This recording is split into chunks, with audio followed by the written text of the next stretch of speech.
and welcome, humanoids, to another edition of the Two Left Feet, the unofficial Labour Party podcast. This, unfortunately, is a very late edition, or a skipped edition, or whatever you want to call it, but I'm blaming completely the lateness and the untimeliness of this episode on Jabez Oakes, the councillor extraordinaire.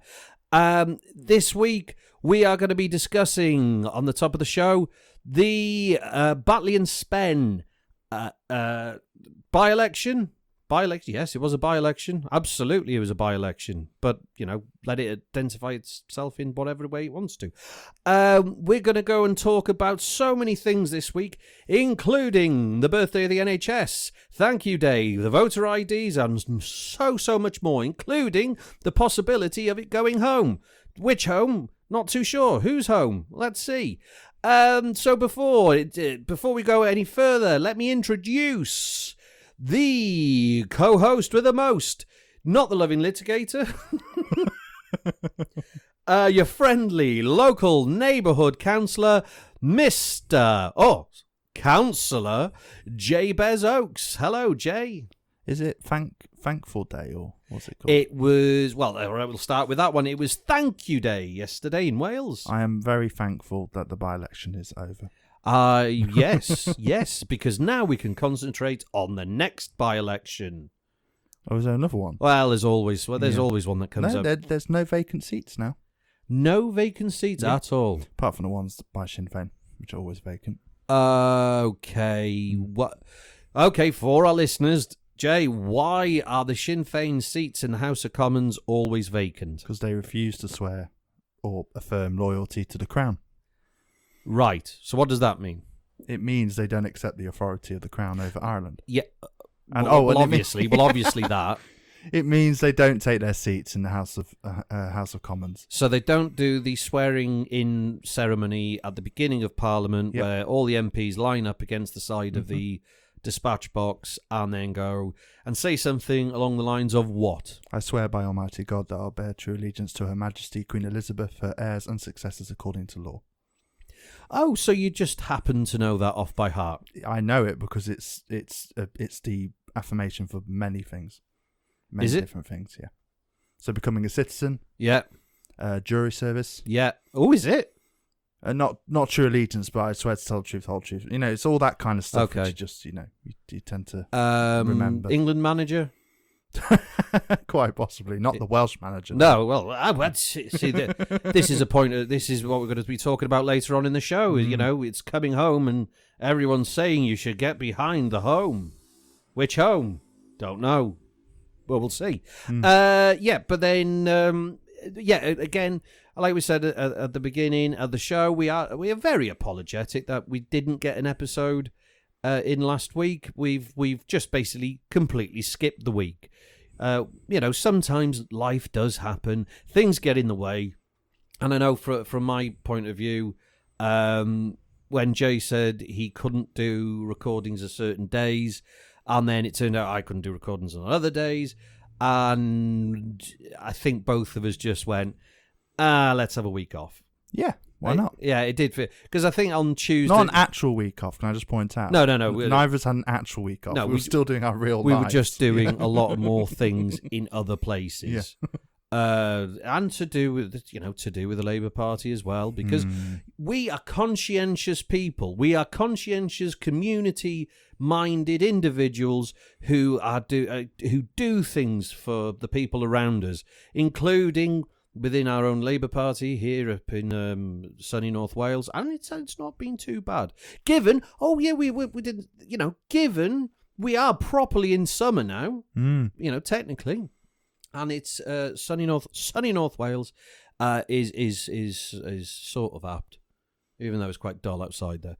Did you see the rain yesterday? I did. I felt the rain yesterday. What the hell was that? That was unbelievable. It just landed like someone had poured a bucket over the top of our heads.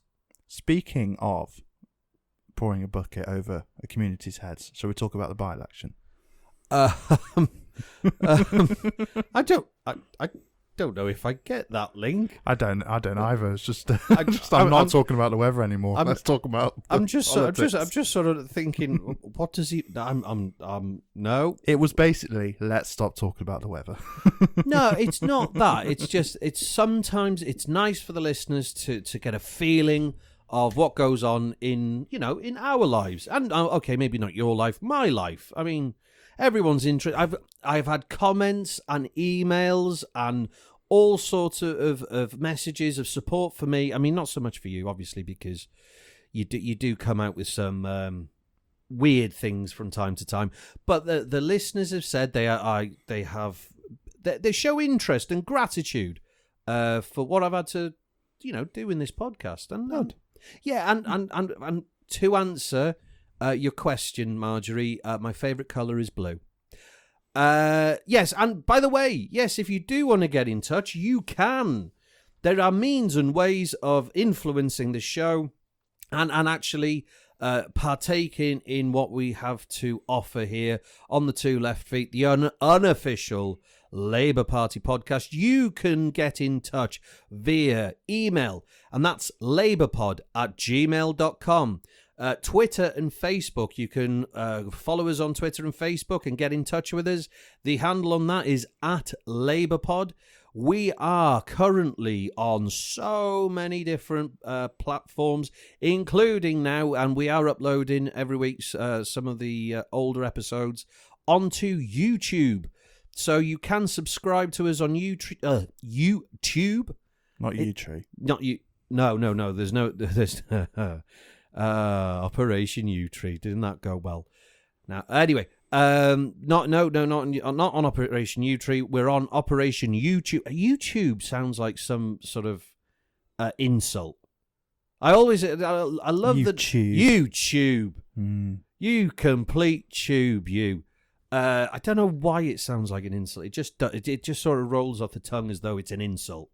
It's as though, you want to insult someone in a way that's not offensive or vulgarly offensive. So you just call him, tube. I don't know. YouTube. Absolute tube. But we are on YouTube, and episodes are going up there. So on all the platforms we're on, including Deezer and Spotify and Google Podcasts and Podbean and... Hey? MySpace. Not MySpace. Okay. We've had this discussion before. Stop it with the MySpace. You can get in touch with us, like us, subscribe to us, comment. We do it for you, so please show us that we're actually doing it for a reason, including you, Marjorie. You know your answer to Marjorie? Yes. Your favourite colour's blue? Yes. So many people now are going to be like, oh, is he actually a Tory voter? No. I just like the colour blue, and I'm an Everton fan, so there we go. I mean, to be fair, it's quite embarrassing sometimes where I've got me Labour Party things that I do have on occasions, including when you go door knocking and you have the bits of red on, and even then, even though I know it's Labour red, bits of red. And I know it's I see. Yeah, I know, and if it's Welsh red or Labour red, that's fine. But any other red, no, you people, and I'll talk about that later. I'll talk about that because everyone who's now picked their ears up and gone, oh, you're an Everton fan, are you? Yeah. And wait till I hear who I support. Oh, but you've said this before. We've said this before. Have we? Okay. Yeah, we've told the listeners you're supposedly Leeds. Supposedly, yeah. Supposedly, You didn't even know the season finished about a month and a half ago, whenever it was. What's the season? Exactly. Right. So get in touch. Let us know if you agree with anything I say, disagree with anything what Jay says. Be part of the conversation. We will read your comments out. And by the way, get in touch. So anything in the show ahead or in previous shows, then please get in touch. So, right, Batley Spen. By-election. Kim Leadbeater. She won. It was a massive victory. I read all the reports from different Labour sites and different opinions, and there was some sort of naysayers that said that she didn't do as good as other candidates in previous elections. But then there were other people saying, Yeah, but given the circumstances, she did really well. So tell me, Jay, some people are saying that she did poorly and only scraped through by the skin of her teeth, especially given that she's only a very new member to the Labour Party. Other people are saying, no, she did very well considering the circumstances and everything was against her. She had so many candidates against her. She had the media against her. She had everything that was thrown at her could be thrown at her, and she still retained the seat. So tell me, Jay, what do you think? Where do you lie on this? What do you think of this? I think it's a story in which the narrative-driven media love, in that it can be whichever story you want. So those as you said, there are some people who can say, I think dishonestly. I haven't even gone on to the stories of what the Tories are saying about it. No, exactly. I haven't. The interesting thing about this election is that I've barely heard any Tories talking about it. No. They, to be fair, even their candidate, we can't even remember the name of, stayed away. Yeah, and nearly won. Mm-hmm. It was a male candidate, wasn't it? Basically, didn't really do much. Had very little interaction. Did the usual sort of... he was your typical jobs. I'll get money from Westminster because the Chancellor will bribe you and, that kind of thing. Allegedly. levelling up. Allegedly, sorry. Yeah. And, levelling up. Yes, levelling up. Typical candidate, but this time it didn't work. No, well, it nearly worked. It nearly did. But then... Was that because of them or because of the man in... The divisions. The man in the fedora? Yeah, because, hang on... the legend from... the north. Who could you possibly? Do you mean the zebra crossing painter of Scotland? The zebra crossing painter. The tarmacker of Galway. Yeah, the hat eater. I don't even know if he's from Galway. Yeah. Do you mean the pussycat purrer of Prince Street? Yep. Okay. Do you mean racist? Sorry. No. Allegedly. No, absolutely allegedly. He says things which I disagree with, but that's fine. And I think, okay. If you're gonna say that, qualify it. No. Okay. He gets very passionate about very tricky subjects, which he turns emotive unnecessarily, and it leads him to saying things which are, in my view, touching on certain types of racism. Right. Okay. I know he would argue against that, and he would have a million reasons. And he has a well-watched video on YouTube from the Oxford Union where he gets to argue that, and we've got a small podcast, so it's fine. Okay. Well, if ever the day that George Galloway actually listens to this podcast and goes, "Hoy, you, Cllr Oakes," that's... Oh, and then he'll put an angry video on YouTube. Yeah, well, George Galloway, we invite you for a right to reply. By all means, get in touch. But I can't even remember. LabourPod@gmail.com. How did I forget that? I say it every week. LabourPod@gmail.com. George Galloway, get in touch. We'll put you on the air, and then you can tell Jay why he's completely wrong about you being a racist. I'm not wrong. Okay. Okay. And look, it was a very divisive election on the left, and it was divisive because of his involvement, which is fine. But we nearly lost it. But then he wasn't in threat of winning. I mean, was it 23% of the vote he got? Yeah, which is a significant amount in third. Didn't the Monster Raven Looney Party beat the Lib Dems? I don't know. They came fourth, and then the Lib Dems fifth. Funny. Yeah, I mean that just puts them in perspective.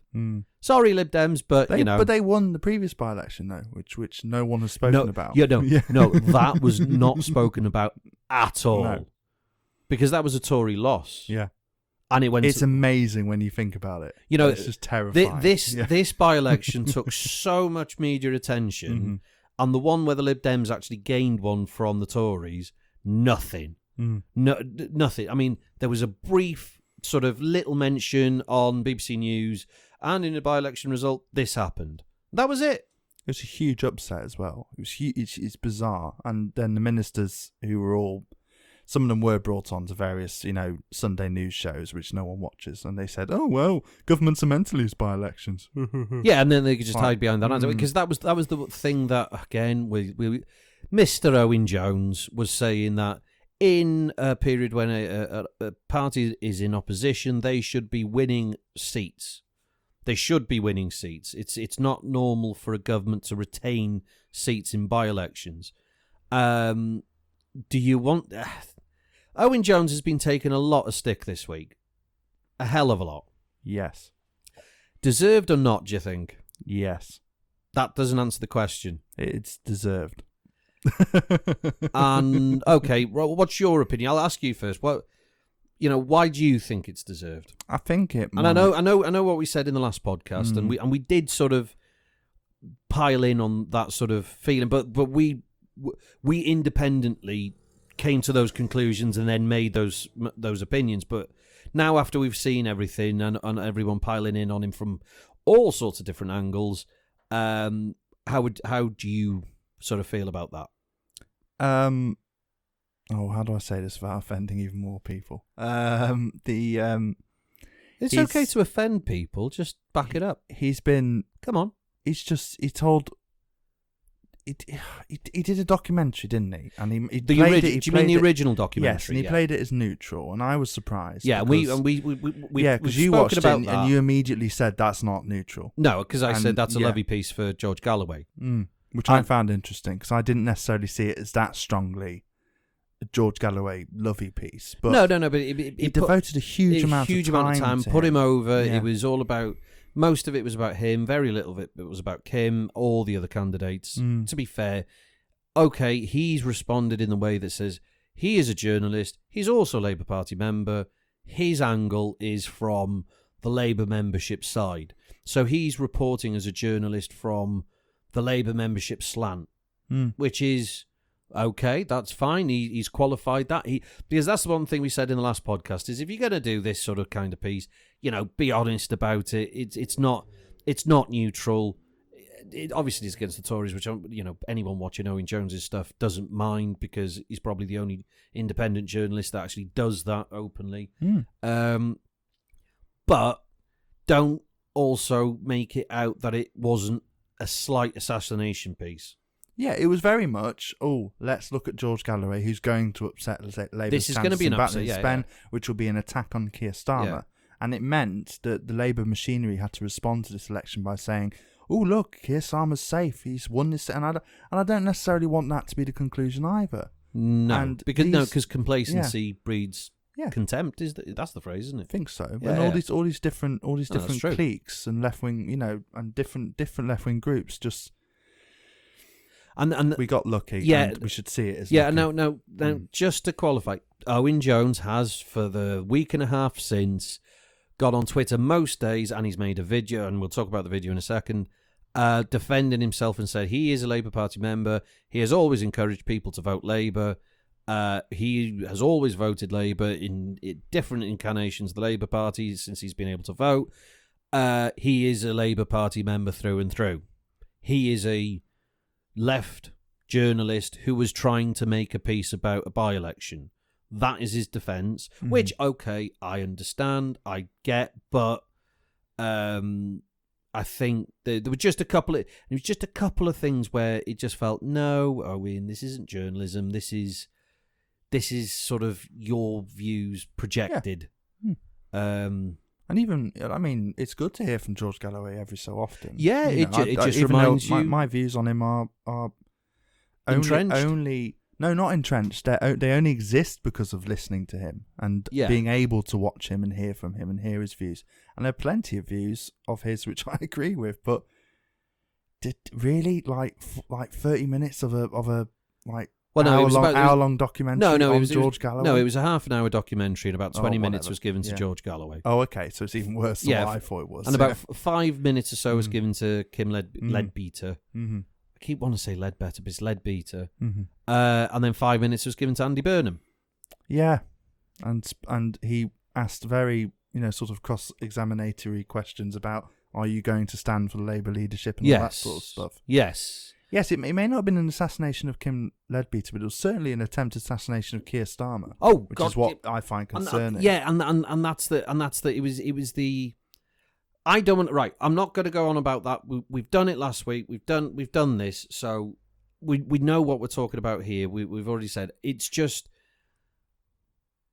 when the attack started, it has then produced a video by Owen Jones, which is now a complete assassination on George Galloway, to say that George Galloway is an enemy of the left. Very strong words then. Yeah. Is that true? I haven't watched it yet, but I saw it crop up and I went, wow, that's a very sort of extreme reaction to... I think you call him an enemy of the left. I mean, I don't agree with that kind of terminology.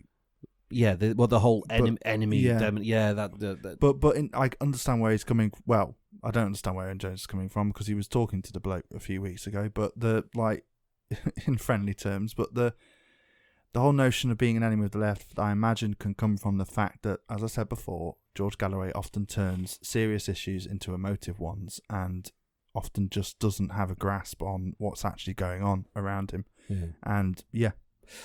Right, moving on from him because that's enough Owen Jones, to be honest. As much as I actually like the fellow. Oh, he's great. I think that's enough Owen Jones for 2 weeks.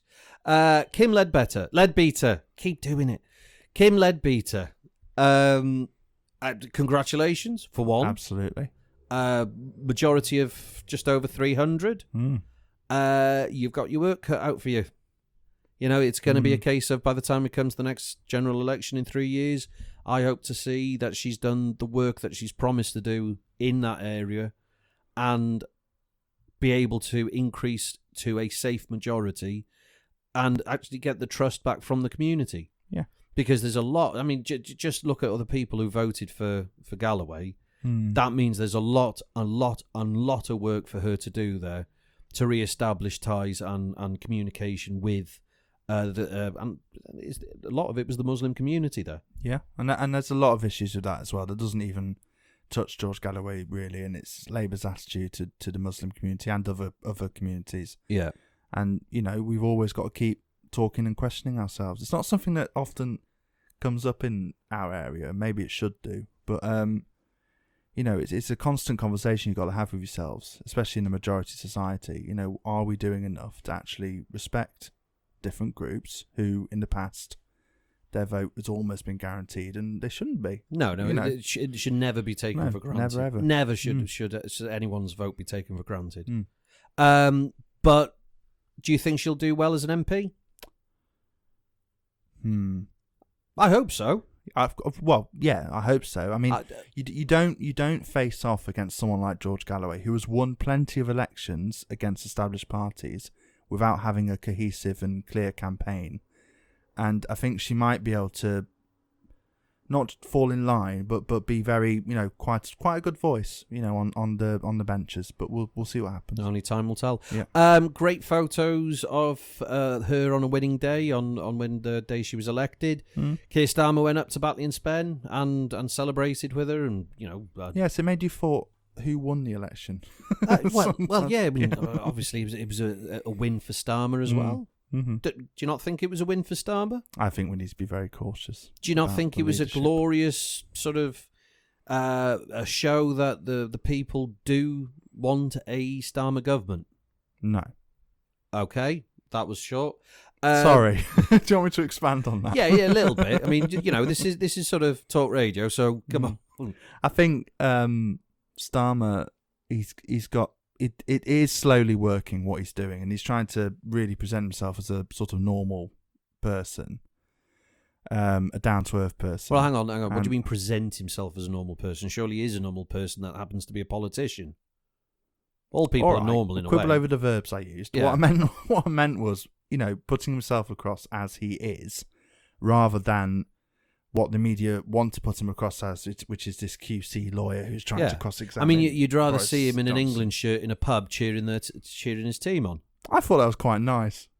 I didn't see it as fake at No, all. no, I know a lot of people looking at it and go, oh, blah, blah, blah, blah. Who takes their party photographer out with them to watch a Was game it a of football? party photographer? Well, obviously it's someone who. It's not. I It's don't not think being you can it's say not being that anymore because everyone's got really good cameras on their smartphones and stuff. It that could was easily not be. that was not a camera phone camera. Did you see the one woman in the picture who's just looking at him and not cheering at all? Well, just watching like, what what's he's doing. going on? That's what makes me think it's real, because that woman was just like, what's going on? Yeah, why are they taking a picture of him? What's happening? Yeah. Was he the only one in that room with an England shirt on?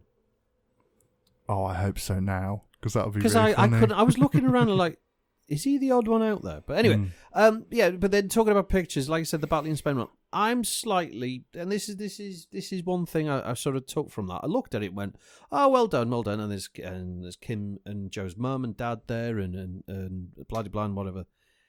And then there's like a huge group around him in a very close, tight circle, and one guy's wearing a mask. Like, is there no pandemic on still? Well, no. Is there no pandemic now? I don't think so. Because I thought that Matt Hancock had to resign because he broke social distancing rules with a person he works with in the same office. Those pictures were from a while ago. It's worth saying. Oh, is it? Yeah. Oh, right. So the COVID and everything else that ran through that office and those people happened a while ago, not last week.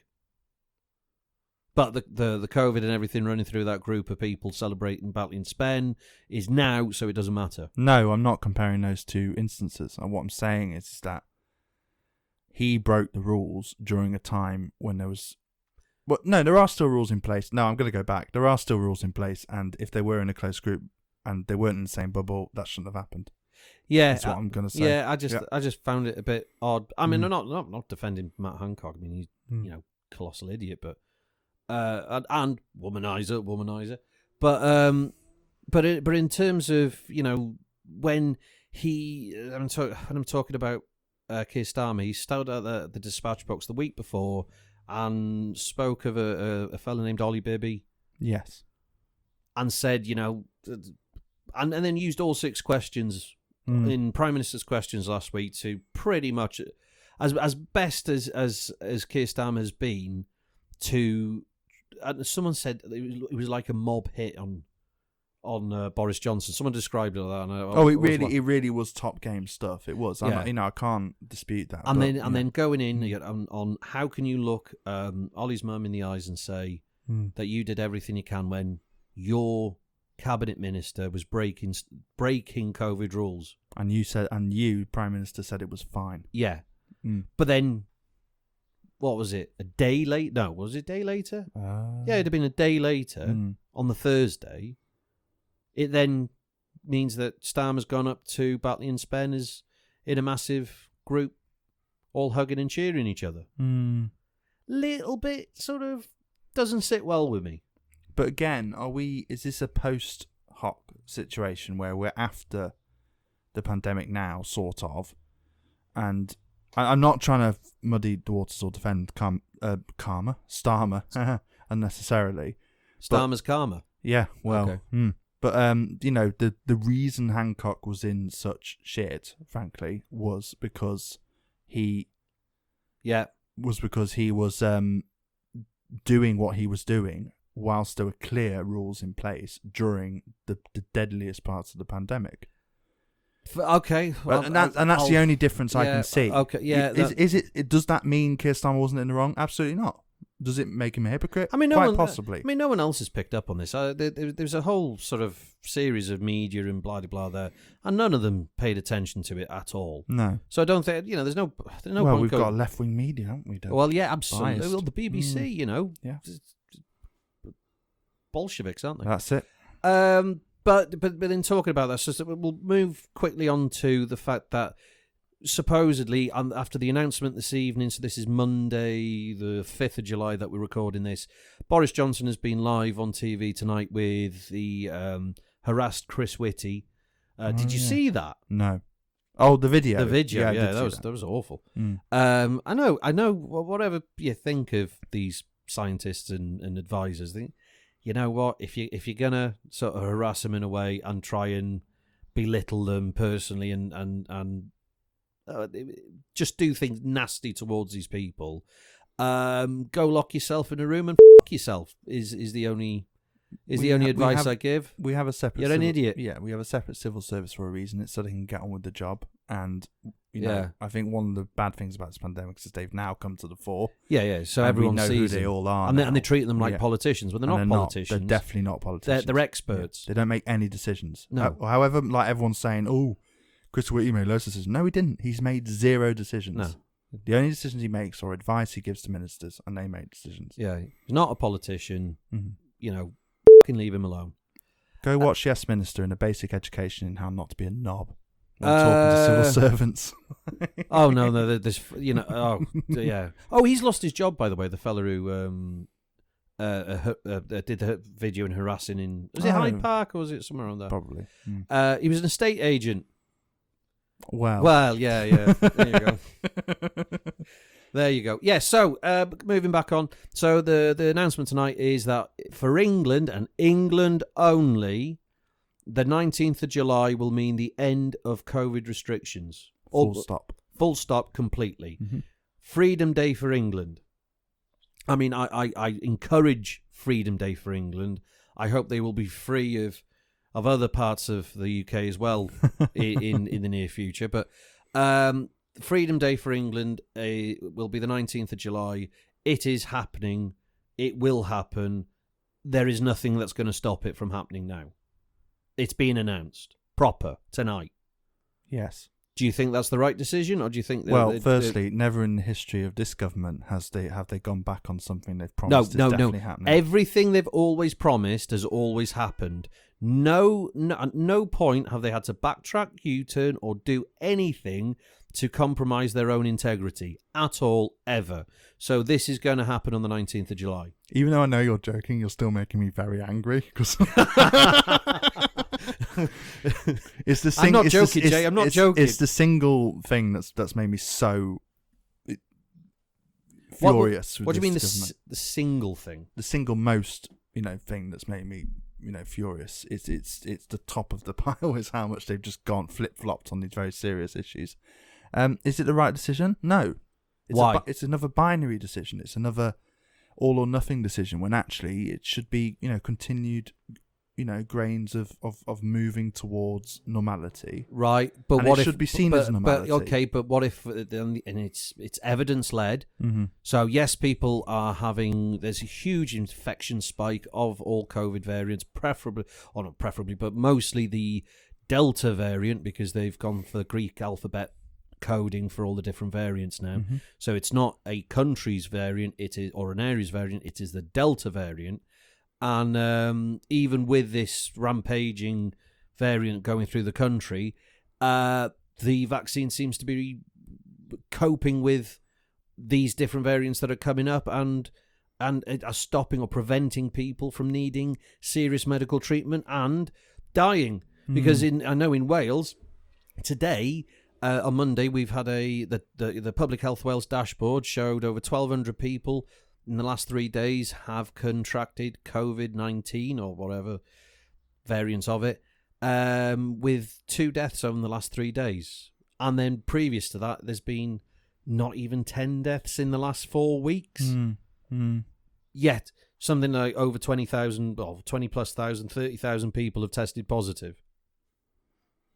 Does that not show that the given at the beginning of this pandemic, it was 10% of all people who were testing positive were dying, and now it's not insignificant, because to those people who died it's very significant, but then the percentage wise is so low, it brings it in line with other influenzas and flus. Yes. So it's of the same death rate as other what we'd consider normal seasonal bugs. I fully accept that, and you I think well, I won't say, and my opinion, Staff. No, because not necessarily. But not necessarily. State your opinion. Yes, no. I've always been cautious against the extreme elements of policies enacted in the last year to reduce COVID infection. I think there are secondary concerns, such as mental health, waiting lists, etc., etc., etc. But does everything you're saying, which is correct, it's lowering to the level of influenza, etc., etc., etc. It's still, does that mean we have to go completely zero rules by July the 19th, or can we leave some which may just make things a little bit safer, reduce just reduce the numbers. Just keep them. Is it safe to under- reduce? Is it safe to stop the mixing though? Is it at a point now where, because people are at a peak immunity, so artificial immunity, obviously it's vaccine induced, but because people are at peak immunity, it's the peak of the summer, it's the point of the year where bugs like that are often they don't transmit and don't replicate as quick as they do in wet periods and colder periods of the year.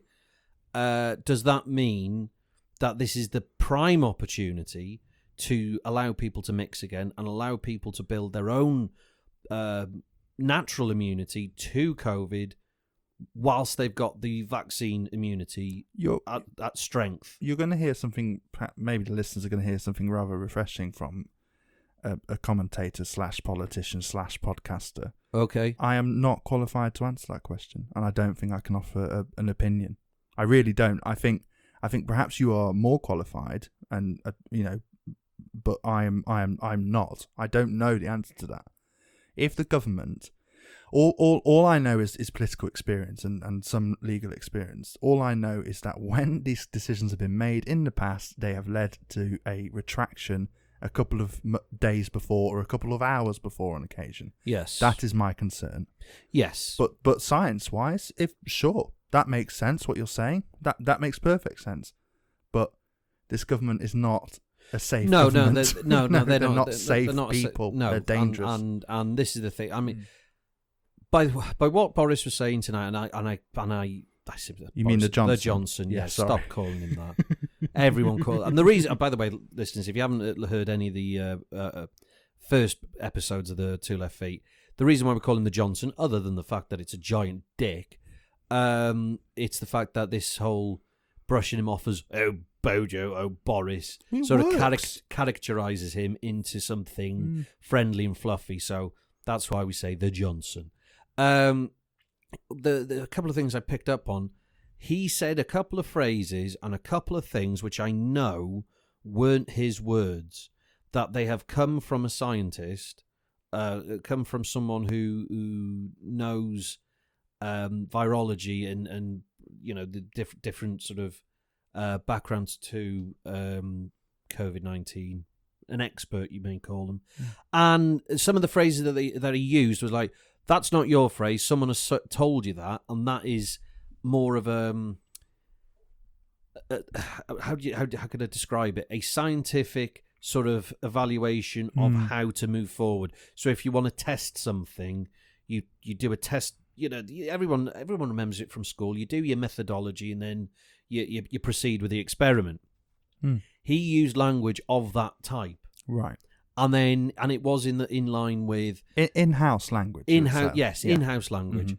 That basically said this is the opportune moment because, and then I don't think he understood it, but it was basically scientific data that shows that this is at the point of the year. If you're going to start unlocking at any point of the year, it is in the next sort of 2 months. So it's this opportunity, or we go round the circle again and we don't open up properly until this time next year. There is no other opportunity in the year. Right, I see. Okay. Because by the time we come to autumn, all the different variants and the new, the new list of variants that will come up in this, what would be the flu season coming up, will then add to our existing variants, and then it's just then it's difficult to describe it. Probably an avalanche of different variants of COVID-19 that we can't deal with. So the gamble is, and this is going to be the test, because they've got 2 months to test it now, is by mixing people, does the variations that will then crop up, will people's natural immunity start taking precedent over vaccinated immunity? Is this it's obviously not a repetition, because obviously we've got the vaccine involved in the mixture. Is this a repetition of the old herd immunity argument? Yeah, it's absolutely. But we're relying now on the fact that a huge number of the population are vaccinated. Have artificial immunity. That's what you meant. Yeah. Okay. So well, that makes sense. So this is. I mean, herd immunity. I know everyone. The whole term scares people. it frightens people. It sends people into catatonic states where they go, oh, that was bad, that was bad. No, listen, the whole term of herd immunity is a scientific term. Yes, it's not. It is a term that is used and is it's sought after, and it's tried to achieve, especially when you're dealing with cattle and breeds of cattle.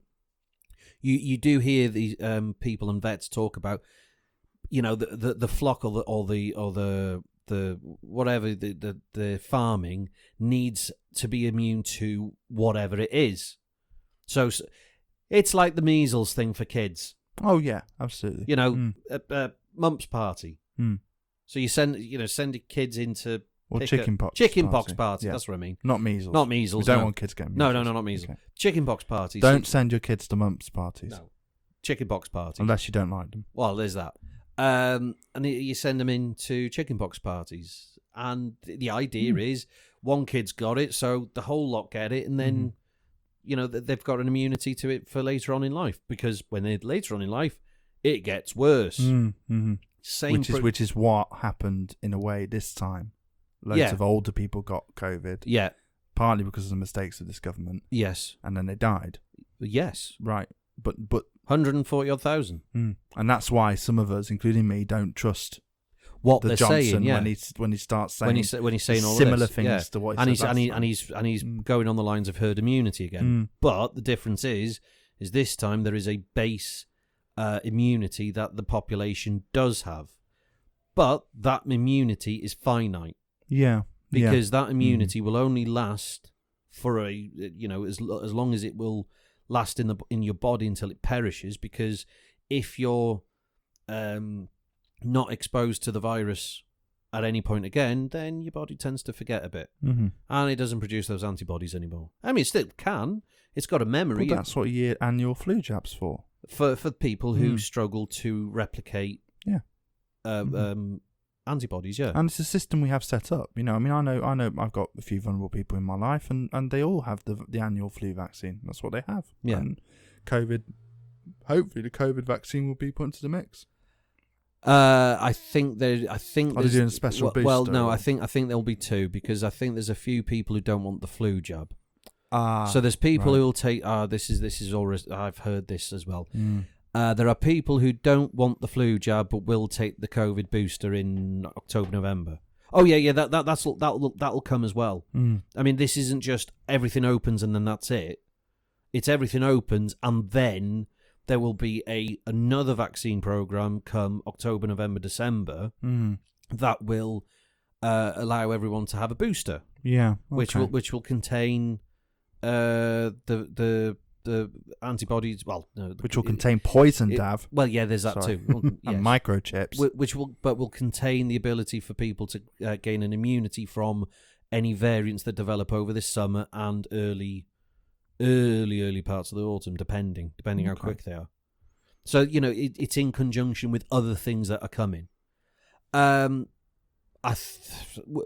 will tell if it's right, but this is the only opportunity of the year. It's nice to get the reasoned version of the ramblings of the madman. Yeah, but but then that's the thing. All he sees is everything's open. I'm a genius. I win. I'm going to stand on a massive St. George's flag in Downing Street and look oven ready, and then oven ready and brilliant and he can then go on about the next year about how he saved the world and how he helped England win the Euros.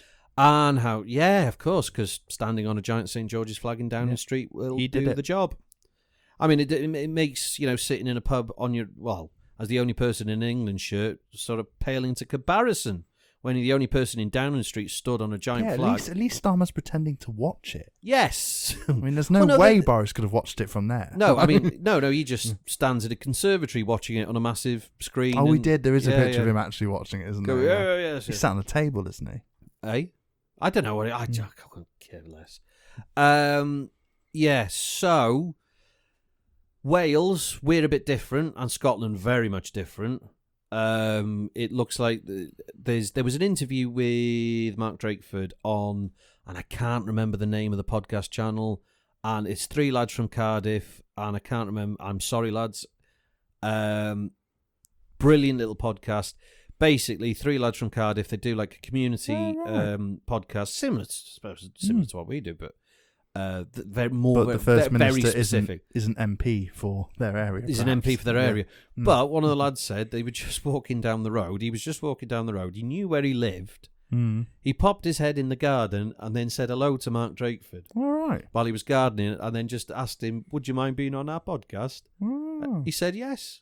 Fair enough. Went in and did a podcast. Anyway, watched it. It's about an hour long. Anyone in Wales, just watch this podcast. Go on YouTube. It's there.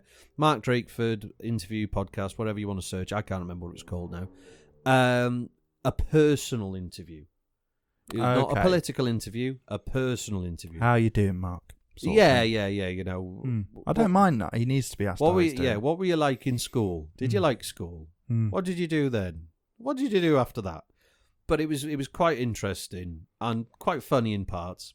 And but one of the things he did say was when they were talking about COVID, because obviously part of the thing they were talking about men's sheds, and Mark Drakeford was talking about that, but he was also talking about COVID and his response to it and how they responded. And he said quite openly, it's not me just making the decision. No. I have a government, I have a cabinet of people and experts, and between us all, we make the decision together. And this, and as much as it pains us, it's the right decision based on the facts that we have at the time. And like you said, he wishes, and there was, I think it was in this interview, he said, he wants to see the United Kingdom come out of lockdown together. Yeah. But if it's not possible, because the evidence goes against it, then Wales will not follow England if it's against their advice. Yeah. Well, that's what we hope England are do. It's just that's the obvious way to approach it, isn't it? So that's why Mark Drakeford will not be announcing anything until the 16th of July. Yeah. So the Friday before, and on that day, he'll make a decision. The cabinet, the Welsh government and cabinet will make a decision based on evidence and advice from experts. Yeah. Then, close to the day. Yeah. And cabinet making a decision, not one person. Not just one person, no. And maybe Wales might be unlocked on the 19th of July. Possibly. Hopefully. Hopefully. But like then in that interview he said, but even if we do reduce restrictions, it doesn't mean that all restrictions will disappear. He even said social distancing should be thought about. It should be that masks and other PPE stuff should be opted for if someone wants for it to get down to a point where someone chooses to, not has to be forced into doing it, but then choose to, and then encourage people to choose doing it. There's plenty of countries in other parts of the world where that is the rule. The social obligation. There's no. Yes. So it's the culture, and then for it to become a more cultural thing, where if you're in a strange area and you're indoors in a tight, crowded space, don't get them ill. Stick a mask on because you might have something that they can't deal with. Yeah, and that's it. So I think that's the COVID update. Have you got anything more to add to that? No. Hopefully, it will be the second to last time we talk about it, or the third to last time. Well, no, I mean, this is going to be going on for years, and even though maybe we'll move away from the conversation of how we're dealing with COVID and what we should be doing to deal with COVID, we might be moving into how we're going to pay for COVID will be the next thing, because of course now departments like the DWP are now going around checking all the claims that have been made over the last 18 months. Yeah. So there's going to be interesting things that are going to come out of that, because there's already some quite scary. Is there? Yeah, in my other life there are various things we're discussing and talking about which are quite drastic statistics, which could have massive implications. If they're taken the wrong way. But again, I can't. I won't be talking about that. No.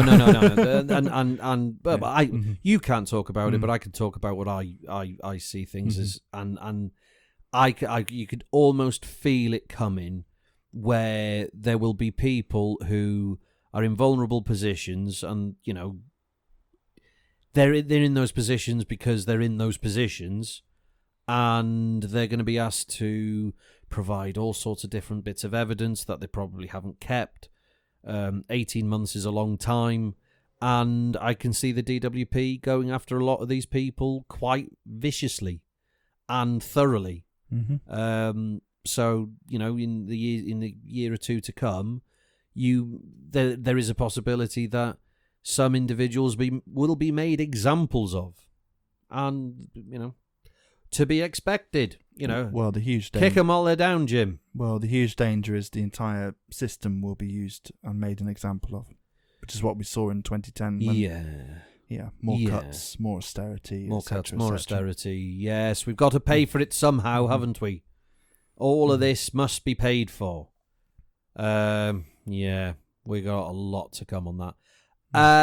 But talking about what should be funded and how things should be paid for, happy birthday to the National Health Service, which is, as we're recording this on the 5th of July, is now 73 years old.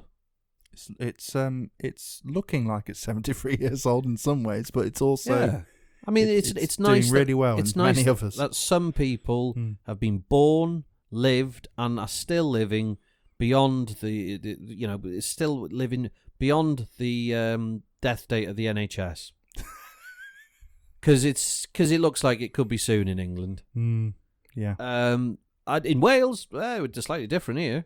We've actually got health boards that are still run by the people for the people, free at the point of use. You lot in England, we'll see. It looks like a whole different kettle of fish there. But yes, happy birthday to the NHS. And because in Wales, and we touched on it before, it was Thank You Day yesterday in Wales. I have no idea what it was, but I sort of got it. It was a Welsh Government initiative to say, given this last 18 months, just spend 5 minutes to say thank you to someone or something or whatever, to just show appreciation for what has happened, And Mark Drakeford gave thanks to key workers and the NHS and all the people who and social workers and everyone who got involved and kept this country going through the pandemic, which I'll also say, which I just have, as well, to everyone in those positions. But Jay, who would you like to thank? Thank you to all those in the third sector who support and maintain the government and the systems of advice and help people claim what they need to claim, and also work them through the system of health and all the various other things which they wouldn't be able to do on their own. And the third sector and the care sector help them to do that. And it's hugely important. Absolutely. Massively important. Apart from, obviously, the obvious ones, the NHS staff, obviously. NHS staff, thank you. And yes, you do deserve a pay rise. Because, of course, there were protests down in London and across the country on Saturday where... clapping for NHS workers, it doesn't pay the bills, as it happens. And there was protests across the country asking for NHS staff to actually be paid a proper wage. I saw a great sign for that protest sign. Yeah. It's my new favourite. Stop calling me a hero. I am a hard-working professional who's been training all their lives to do this. Yes. Just pay me a proper wage. Yeah, and I think I saw that. It says, I'm a degree level. Yeah, that's it. Yeah. Pay me a proper wage. And that's what, and it just goes back to, I think we spoke about it in the early podcast where there was a whole thing of make it blue on Facebook. Thanks to the NHS, make it blue. And then a couple of sort of, I knew sort of right-wing Tories were doing it. Make it blue. And I said, well, that's not gonna do anything. What's going to happen? You voted Tory. They are cutting the NHS to pieces, dividing it up, selling it off, monetarising it, and letting people acquire the different profitable parts of it. But you just want to put a sticker on Facebook to say, make it blue. Yeah, that's going to help, mate. Thank you very much for that. Great insight. And that's the thing. And then you see a year later when I said it, and I said the time, this might have been a Facebook argument a year ago. And I said at the time, it is not going to change a damn thing unless you actually pay these people the wage they deserve. And to which, I got blocked by this person, by the way. Oh, really? Oh, yeah. Someone I know. And we also have a podcast corner called Dav's Facebook rants. Rants. Okay. Yeah. No, no, let's not start for me to go on. Yeah, I'll just be going on about Rafa Benitez. And I knew you could see it a mile off what's going to come. Yes, badges for care workers and NHS workers at a cost of £10 a badge, and on all of these things, clap for these NHS heroes on a Thursday evening. Do you know what I through the whole? I didn't feel like clapping for NHS on Thursday night. I didn't clap them once. No, and right, you were the same opinion as me. No, I'm not going to do a pointless little sort of show of support on a Thursday night with your pots and pans. Okay, nice that people did, but you know what I'm going to do? Anytime that I get the opportunity, I'm going to vote for a party that'll actually fund the NHS. That'll protect the NHS. That's my gift. That's my support. That's my little part to it. Not clapping on a Thursday night and then at the next given opportunity go, oh yes, but they are lazy. Oh, do they deserve that? Yeah. What, is it going to cost that much? The NHS shouldn't cost that much. So, I'll actually do the meaningful things rather than the, show of trinkets and gestures and symbol. George Carlin said it right. I don't believe in symbols. I leave symbols for the symbol-minded. Yeah. George Carlin, brilliant comedian. He's Look great. it up. Right, so, yeah. And on that thing. Yeah, and of course, considering it was Thank You Day, I say thank you to you, Jay. Why? Because without you, I wouldn't look so good on this podcast. Well, thank you, Dad, for letting me on the podcast. Yeah, allowing you to be here. Allowing me to be here. After last week, when you missed, and forced us to miss a week, and all of our listeners have been forced to listen to something else last week, I was considering replacing you. Oh, well, that's fair. I'm surprised that it's gone the other way. Yeah. I assumed that it would be the more I came on, the more you'd be thinking about replacing me. But there we go. Oh, no. I don't know. I think it's been okay. I mean, of course, if there are any Labour members or representatives at any level, councillor, Senedd member of the Scottish Government, mayors across the United Kingdom, or even MPs, or even shadow cabinet members of the Labour Party. If any of you wish to come on this show and break the monotony of me and Jay talking just endless amounts of tripe amongst ourselves, by all means get in touch. labourpod@gmail.com. Get in touch with us. Get on the show. We will have, even if you want to promote something or any campaign that you're doing for yourselves in any area of the United Kingdom or anywhere else even, across the world, other Labour Party organisations across the world.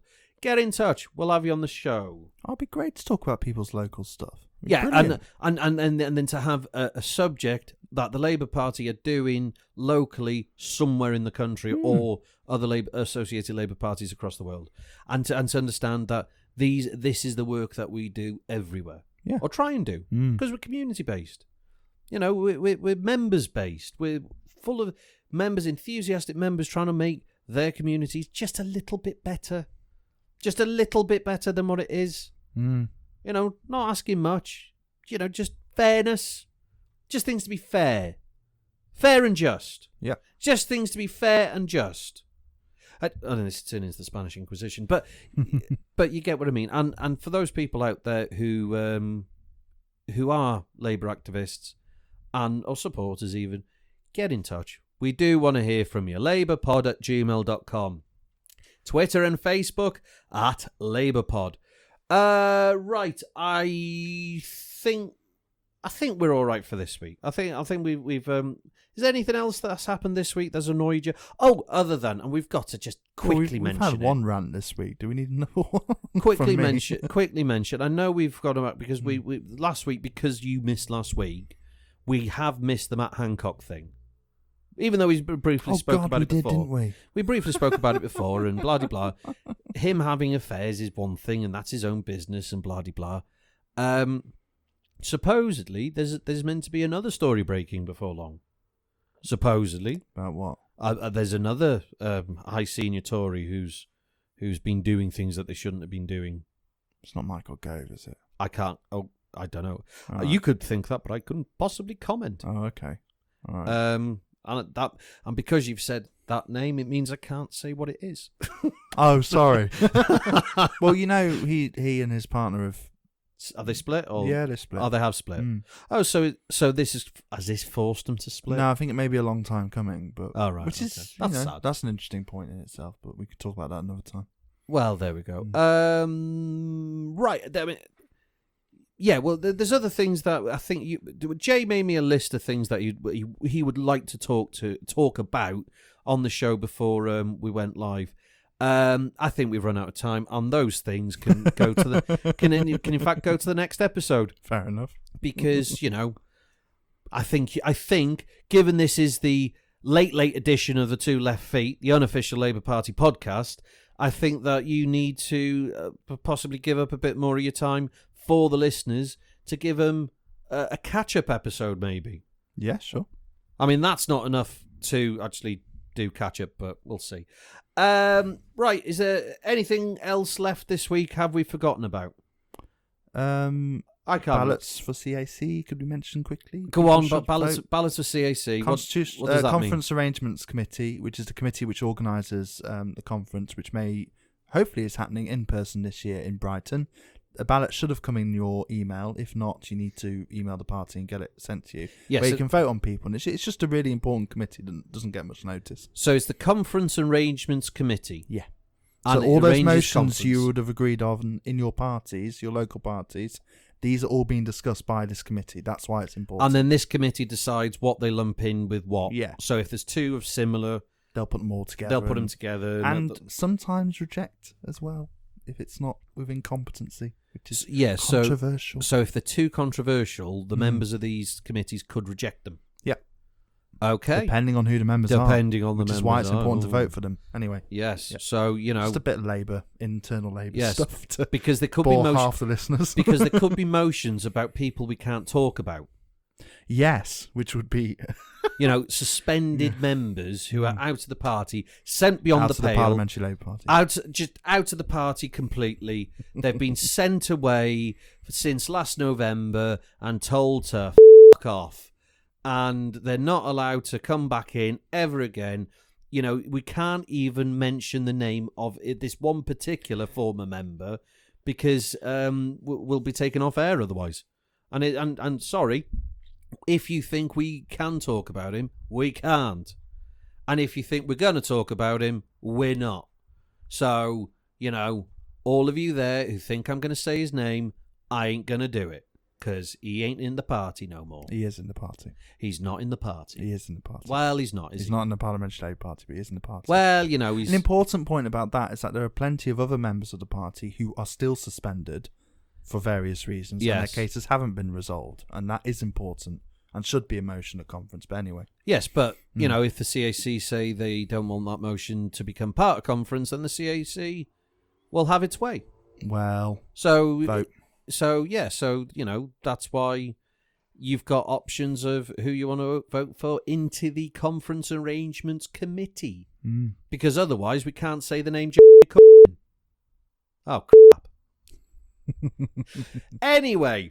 There's a few other names I can't say. Anyway. Oh, do you know what? I think we got censored there. Yeah, I think we got censored. Oh well, humanoids. It looks like we really can't. What about Corbyn? Can we say his name? He's a real nutter. No, we can't say anything with that anyone with that surname. It's just sort of it triggers a automatic bleeping device on controlled by Peter Mandelson. Yeah, controlled by Peter Mandelson up on high. Yeah. And unfortunately, that's the thing you've got to do these days. It's called compromise. We get to do a Labour podcast, an unofficial Labour Party podcast, but in return, we can't discuss certain things. But if you disagree with that, get in touch. Hey, why not?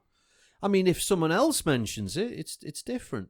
Right, can we close the show now?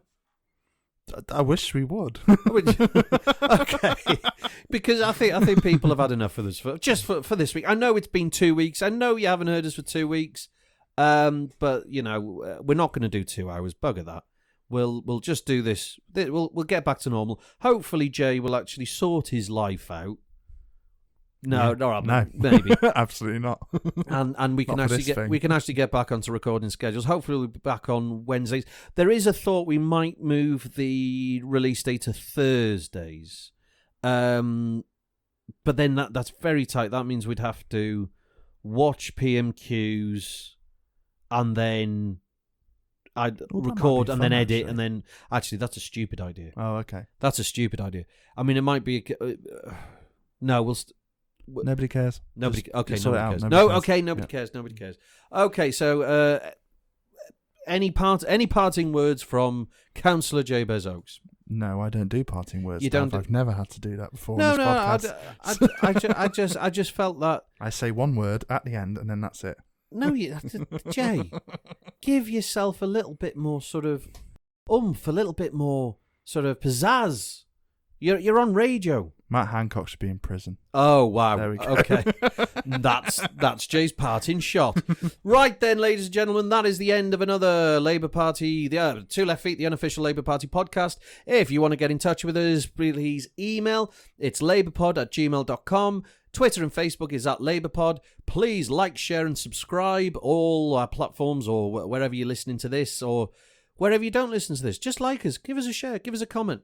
I've been your host, Dafydd Vaughan, and my co-host tonight was your local friendly neighbourhood councillor, Cllr Jabez Oakes. Say goodbye, Jay. Bye. And we'll see you next time on the same podcast time. Well, we said this 2 weeks ago, we didn't. On the same podcast I'm time. sorry. We'll see you next time on the same podcast time. Thank you for forgiving me, Dav. All right, Jay. Thank you. Go back to just your one word. Go back to just your one word. Right, can I just finish this?